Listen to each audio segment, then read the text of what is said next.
도대체 어디에 내 집을 장만해야 하나요? 아마 방송이 나가는 순간 엄청 반격을 받을 것 같습니다. 실거주 목적으로 집값이 너무 상승을 했고 대출은 많이 받을 수가 없고 지금 동만 에서도 굉장히 유독 제일 상승이 높단 말이에요. 상승률이 높네요. 그 이유가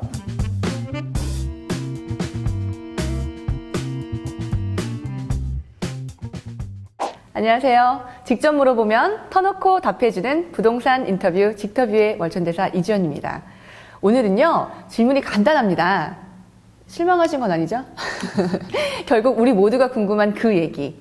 그래서 서울은 도대체 어디에 내 집을 장만해야 하나요? 이거 너무 궁금하거든요. 오늘도 입지 전문가 김학렬 소장님 모시고 이야기 나눠보겠습니다. 다시 한번 빠시정님. 안녕하세요. 오늘은 좀 대답하기 싫으실 것 같아요. 주제가. 진짜 부담스럽고 네, 이걸 아마 방송이 나가는 순간 네. 분명히 이제 투자나 부동산을 싫어하시는 분들한테 아마 엄청 반격을 받을 것 같습니다. 그렇더라 하더라도 이 네. 내 집 마련이 참 민감한 문제고요. 네. 좀 도와드려야 될 부분이기 때문에 네. 저희가 좀 사명감을 갖고 그러니까 저희가 뭐 투자층들에게도 정보가 되겠지만 저는 네. 이제 실거주 목적으로 집을 검색하시는 분들한테 정말 도움이 될 만한 좀 말씀들을 드리겠습니다. 네. 저희가 지금 앞에 여러 주에 걸쳐서 그 서울부터 강남구, 그다음에 이제 경기도, 인천, 지방까지 한 바퀴 돌았는데요. 저번에 서울 편이 조금 아쉽다고 하셨어요. 그러니까 얘기가 이제 좀 짧다 보니까 얘기가 할 만큼 하면서 이렇게 뚝 끊긴 그런 느낌이 있거든요. 그래서 이제 질문들이 그럼 도대체 서울에 어디를 사야 되냐? 나는 집 마련 도대체 어디다 해야 되냐? 이런 질문들이 많이 달리셔갖고요. 네. 오늘은 그 얘기를 좀 해보려고요. 한번 해보죠, 뭐.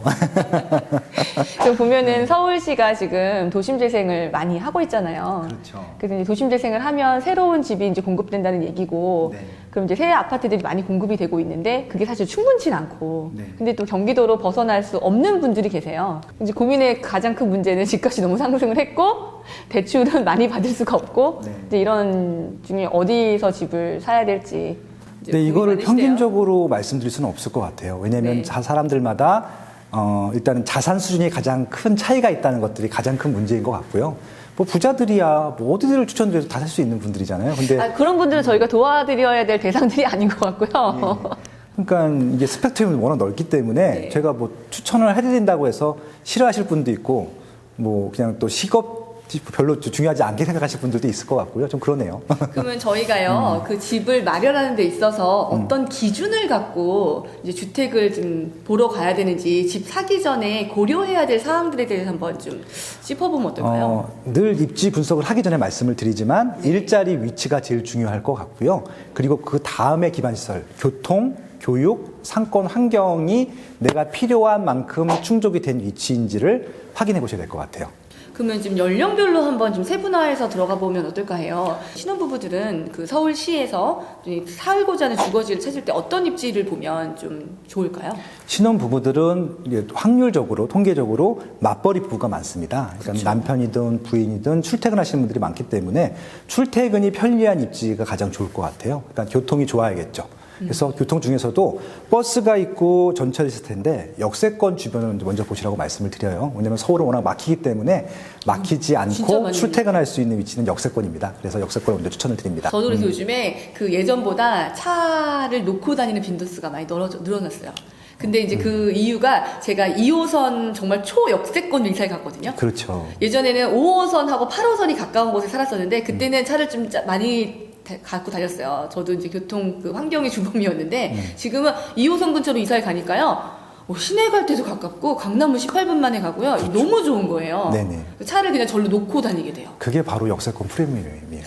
요즘 그 2호선 라인은 비쌀 수밖에 없죠. 근데 지금 2호선 라인의 가장 큰 맹점은 집이 낡았다는 겁니다. 왜냐하면 제일 먼저 생긴 역세권이기 때문에. 제가 지금 체험하고 있습니다. 지하 주차장이 없고요. 네. 비가 오거나 이제 이러면은 비 다 맞고 이제 들어가야 되고 그런 좀 아쉬운 점이 있고요. 근데 이번 겨울에 되게 추웠잖아요. 동파 문제도 있어요. 맞아요. 특히 이제 그 판상형 같은 경우는 이 중간 세대랑 끝 세대랑 완전 다릅니다. 끝 세대는 창문 조금만 열어놔도 동파 바로 생기고요. 예, 그런 것도 하나의 팁이, 고르는 팁이죠. 그럼 이제 또 20대 신혼부부에 대한 이제 이야기를 해결했으니까, 그럼 30대가 돼서 가정을 꾸리시고, 이제 네. 아이를 낳고, 이제 신혼부부가 집을 늘려가야 될 때가 있잖아요. 그렇죠. 이때는 어떤 것을 주로 보면서 지금 선택을 합니까? 일단 자녀가 생기게 되면은 네. 무조건 1순위는 자녀입니다. 그래서 이 자녀가 생활하기 편리한 곳, 그다음에 교육 환경이 좋은 곳을 골라야 되는데, 자녀가 어린 친구들 있잖아요. 네네. 그렇게 이제 8세 이하 네. 유치원생들 미취학 같은 경우는 일단은 근처에 어린이집이든 유치원이든 갈 수 있는 그런 유아 그런 학교들이 있는지를 확인하고 들어가시는 게 맞을 것 같고요. 예, 없다라고 하면은 좀 선택이 나중에 좀 불편할 수가 있습니다. 맞아요. 신도시 같은 경우는요, 저희 동네에서 그 위례 신도시로 근래 몇 년간 이사를 많이 갔어요. 그 친구들이. 근데 이사를 갔잖아요. 근데 놀이터에 계속 있는 거예요. 그래서 이사 갔는데 왜 여기 있냐고 그랬더니 아직 유치원 배정이 안 돼가지고 맞아요. 네. 입학이 안 되니까 그 먼 데서 계속 그 옛날 살던 동네 저희 동네를 계속 왔다 갔다 하는 거예요, 한동안. 그렇게 자리가 안 되면은 나니까. 시간 로스, 비용 로스, 그러니까 양쪽에 대한 그런 비용들이 많이 소비가 되기 때문에 그것도 다 집값에 반영이 돼 있는 것들이거든요. 예, 그렇기 때문에 일단 교육시설을 갈 수 있는지를 확인하고 이사 가시는 게 맞을 것 같아요. 맞아요. 예, 그리고 이제 초등학교가 생기게 되면은 네. 초품화. 초품화는 정말 중요하죠. 예, 예. 그래서 저도 저희 아이가 찾기를 건너서 학교를 가면 싫을 것 같아요. 네. 왜냐면 제가 계속 손 잡고 다녔으면 괜찮겠지만 저는 워킹맘이기 때문에 그럴 네. 수가 없거든요. 그 아이가 혼자서 통학을 왔다 갔다 해야 되는데 이렇게 광폭 차선 있거나 이제 그런 유해 시설이 있으면 조금 그거는 그리고 이제 중학교, 고등학교부터는 상급 학교를 갈 때 좋은 학교를 간 실적이 많은 중학교, 좋은 대학을 많이 보낸 실적이 많은 고등학교 입지가 더 좋은 입지입니다. 그럼 중학교 같은 경우는 특목고 진학률이라든가 네. 아니면 이제 뭐 입시 성과를 좀 보면 되겠네요. 그리고 이제 또 학원을 많이 보내기 때문에 중학교 때부터는 학원가가 가까이 있으면 또 프리미엄이 되겠죠. 학원 중요해요. 네. 학원을 걸어서 갈 수 있어야 네. 이게 또 엄마들이 네. 그 시간이 안 지키면 학원이 멀면요 엄마들이 그 애들 태워다 줘야 돼요. 라이딩이라고 하는데 차에서 온통 시간 다 보내야 돼요. 네. 중간에 기다리면서 맞아요. 할 것도 없고 이거는 그 학원은 중요한 것 같아요. 그럼 정리를 해볼게요. 애가 1살 때부터 20살 될 네. 때까지 20년 동안은 무조건 교육 환경이 좋아야 됩니다. 서울 같은 경우. 학군이군요. 예, 그렇기 때문에 20년 동안 프리미엄이 유지될 수 있는 거는 학군이 좋은 지역으로 정리할 수 있죠. 그러면은 30대와 40대 가장을 위해서 또 학군은 또 제가 전문이거든요. 그 짚어드리면 학원가는요, 서울시에서 대치동 인근, 그 다음에 목동, 그 다음에 중계동 이 세 군데가 가장 크고요. 그다음에 그걸 뿐만 아니라 뭐 광장동이라든지 잠실, 그 다음에 인근에 국내에 조금하게 규모의 중소 규모의 학원들이 좀 생기고 있습니다. 그런 곳들은 아이 키우기 좋은 곳 중에 하나니까요. 실거주 했을 때 염두를 하시면 좋을 것 같습니다. 그다음에 또 서울에서 좀 궁금한 게요.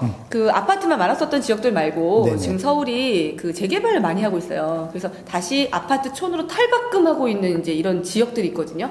예전에는 별로 좋은 동네가 아니었는데 갑자기 집값이 막 너무 올라서 저희가 천지개벽했다고 얘기를 맞습니다. 하는데 네. 이런 지역들이 대표적으로 어디가 있을까요? 그러니까 뉴타운이라고 대표할 수 있는 지역들인데요. 이명박 전 대통령이 서울시장을 할 때 지정했던 지역들이 많아요.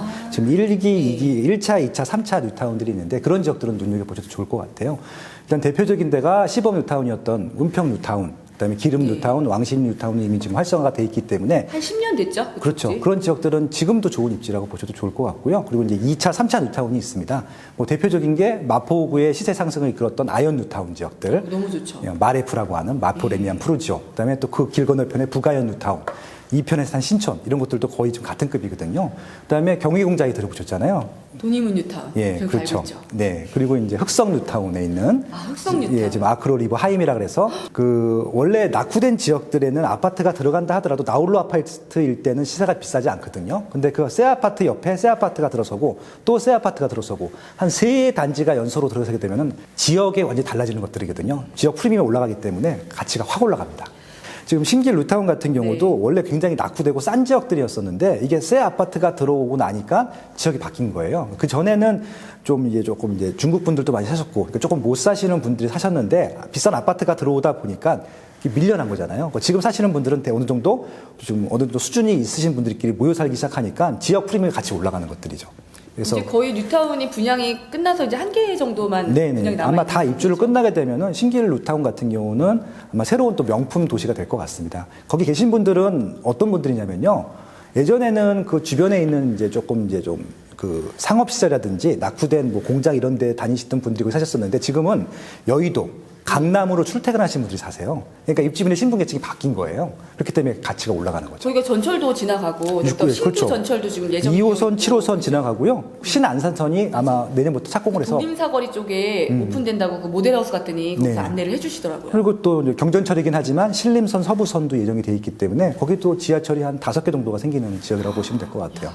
5개면은 왕십리가 쿼트로플이어가지고 갑자기 발전을 확 했는데 신길 뉴타운도 정말 눈여겨봐야 될 곳 중에 하나인 것 같아요. 그렇죠. 일단은 새 아파트가 집단적으로 많이 들어간 것들이 지역 분위기를 바꾸는데 굉장히 큰 일조를 했다. 그렇게 평가를 하고 있습니다. 여기서 좀 큰 힌트가 나왔는데요. 저희가 서울시에 아파트를 알아볼 때는 기존에 좋았던 곳은 그냥 좋으니까 그렇게 집을 마련하시면 될 것 같고요. 뭔가 호재를 보고서 좀 더 이렇게 내가 상승 여지가 남아있을 것인가 이게 궁금하실 때는 이런 식으로 집단적으로 아주 큰 사이즈의 도심재생을 통해서 새 아파트가 대량 공급되는 곳 또 눈여겨보시면 좋을 것 같습니다. 네. 저희가요, 근데 이런 서울시 보면 증감률이라든가 이런 거 볼 때 좀 더 이렇게 좀 뭐 더 지켜볼 게 있을까요? 좀 눈으로 시세 보고 싶은데. 변동을 볼 수가 있는데요. 아까 말씀하신 대로 네. 뉴타운 지역의 시세 변동 한번 보면 재밌을 것 그게 같아요. 궁금해요. 네. 지금 뉴타운이 들어갔던 중에서 강북권에서는 가장 유명한 지역이 성북구예요. 성북구를 한번 보겠습니다. 성북구에 가면 어떤 뉴타운이 있냐면요. 기름 뉴타운. 맞습니다. 기름 뉴타운이 있는데 네. 기름 뉴타운 한번 볼게요. 성북구에 인기 있는 아파트들이 기름 뉴타운이 있는데 자, 볼게요. 좀 확대해서 보겠습니다. 성북구가 4호선이 지나가고 있죠? 그렇죠. 지금 한 5년 정도 시세를 볼까요? 보게 되면은 그러니까 기름동이 아주 인기 있는 지역이 아니라 낙후된 네. 주거지였었는데 좀 기름동만 성북구에서도 굉장히 유독 제일 상승이 높단 말이에요. 상승률이 높네요. 그 이유가 한번 볼게요. 기름동에 어떤 아파트들이 있는지. 기림 뉴타운 6단지 레미안, 4단지 이편한 세상, 센트레빌, 레미안 1단지 이런 단지들입니다. 그리고 브랜드 아파트, 새 아파트가 들어옴으로써 시세가 계속 꾸준히 오르고 있잖아요. 우상향했네요. 네, 진짜. 그러니까 이게 단지 하나 들어와서는 이렇게 안 되고요. 여긴 지금 9개 단지가 들어와 있어요. 그렇기 때문에 이제 들어올 때마다 시세 상승이 조금씩 되다 보니까 지금은 성북구에서 제일 비싼 지역이 됐던 것들이죠. 이렇게 기름 뉴타운은 예. 안에 학교도 좋아요. 저희 친구가 기름 뉴타운에 살고 있거든요. 8단지에 살고 있는데 네. 여기는 안에 학교가 초등학교도 좋고 쾌적하다고 말을 하더라고요. 그래서 이제 이렇게 학교도 끼고 초품화잖아요. 초중고가 다 있고 그리고 교통도 좋고 상권도 형성된 대단지, 그러니까 대규모 택지 개발주 같은 경우는 시세 상승폭이 높을 수 있기 때문에 초기 단계에 들어간다라고 하면은 한 5년 후, 10년 후에는 충분히 투자 수익도 맛볼 수 있다. 그렇게 말씀드릴 수 있죠. 뉴타운은 조금 기반 시설이 미약했을 때 좀 초기에 입주를 해서 조금 견디면 이 기름 뉴타운 옆에요. 네. 장이동이라는 데가 있습니다.